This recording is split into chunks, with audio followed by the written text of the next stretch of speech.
Hello, and welcome to episode 645 of Prog. Today I'm talking about Portico Quartet and their debut Knee Deep in the North Sea, originally released on the 5th of November 2007, though this one I think was reissued in 2011 or 2010. Yeah, something like that. There was many reissues. I came to it back in 2007, 2008-ish, around that time. Sorry, dog's just sat down. Hello. She's well trained. So yeah, I came to it at that time, and it was a bit of an odd time because things were happening in my life. Refer to the video, the day we were made homeless.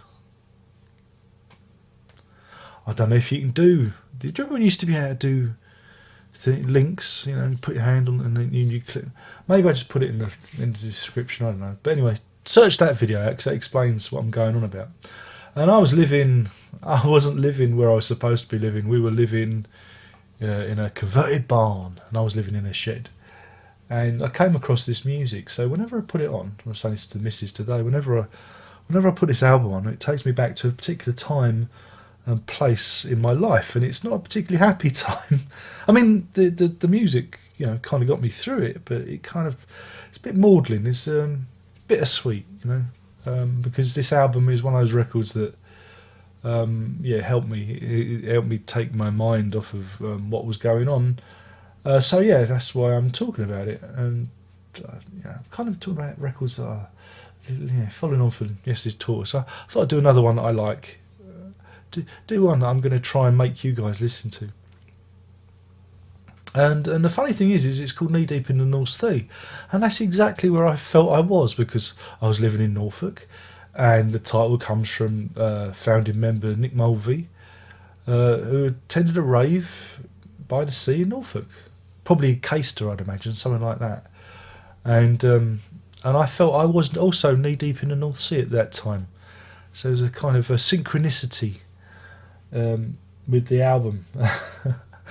But yeah, they're an interesting band. Also, I'd actually had a good chance to see like the original configuration, because Nick Mulvey left in 2011, I think it was, because that's when we saw them. When I returned back to the to civilization after my time in the wilderness, in the Norfolk wilderness, and we got to see them opening for the revived Penguin Cafe.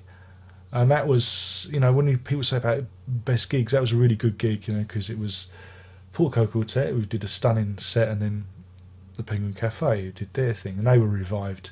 So I felt honoured to be there and to see them together, because it was kind of there's a lot of emotions going on there, because again, the music reminded me of a certain place in time, and I'd escaped that, and we've moved on and going back. So yeah, I've talked about them before with their more recent records, and where they've gone more down electronica, or introduced more electronic music and tones and timbrels to their palette. This one is like kind of the raw. This is the raw Portico Quartet. And they were, I mean, the songs on the album were developed when they were busking. They used to busk outside the National Theatre on London South Bank. Again, another area that I used to enjoy when I worked in London. I used to work near the South Bank, and I often spent a lot of time walking around there. You know, it's very hip, and so this album, very hip. The interesting thing about them is it kind of, how would you describe them? Yeah, it's like jazz, world fusion, jazz fusion. Oh no, I've used the F word. But at the centre of their sound is what's known as the hang drum, or the pan drum, or the hand drum. There's many different names for it. It's like an upside down steel drum. You know what a steel drum sounds like. Well, imagine if you're playing the outside rather than the inside.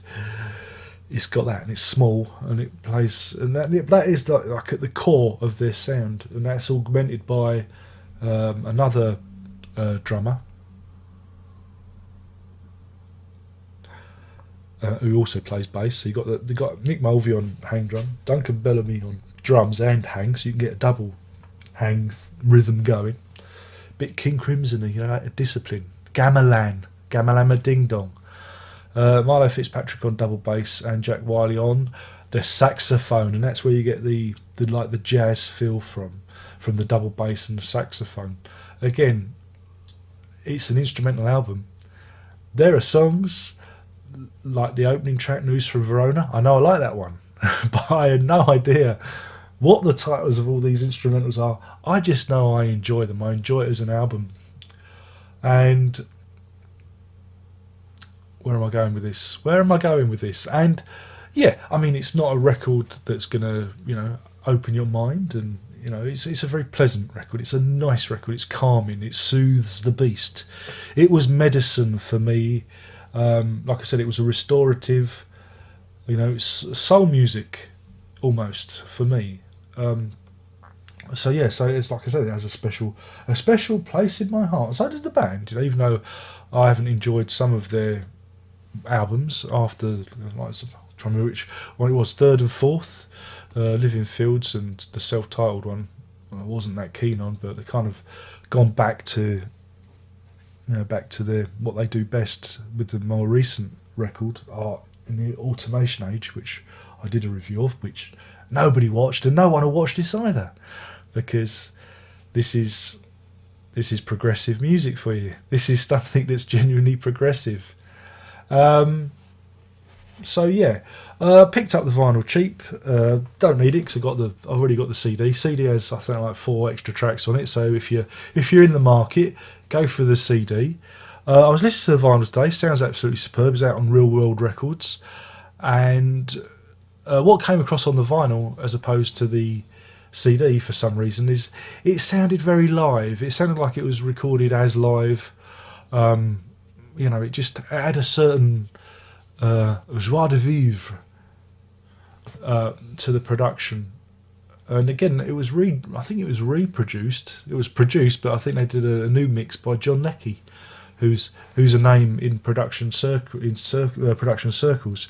Like I say, so I've got an awful lot of time for it.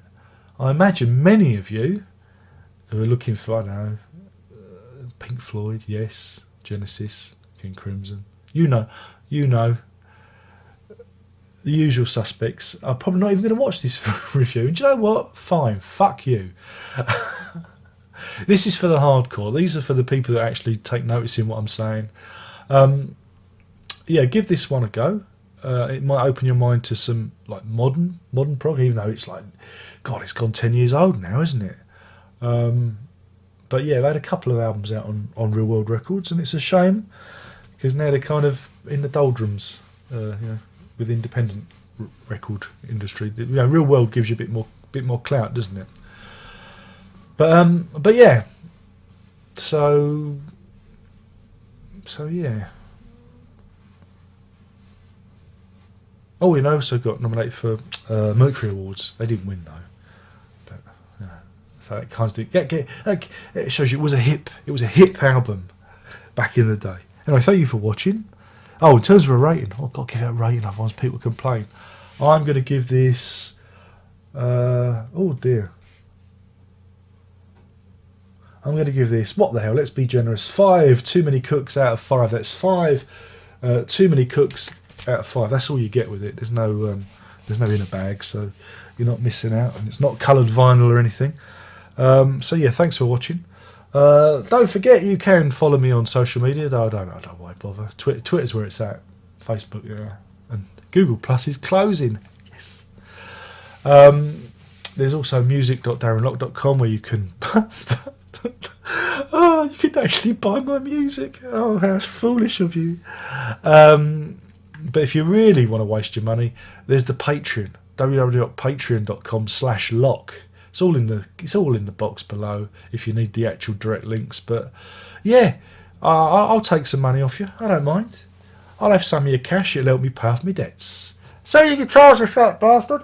I can't because I'm doing stuff on Fiverr where I'm doing music for people, and it's my tools and my trade, and people are actually, you know, taking advantage of me on the old Fiverr. So yeah, that's gone and done it. I've got to mention Fiverr now, haven't I? I will play bass for money. There you go. And on that bombshell, there's only one more thing left to say, and you know what that is by now. And that is, are you ready? Prog on!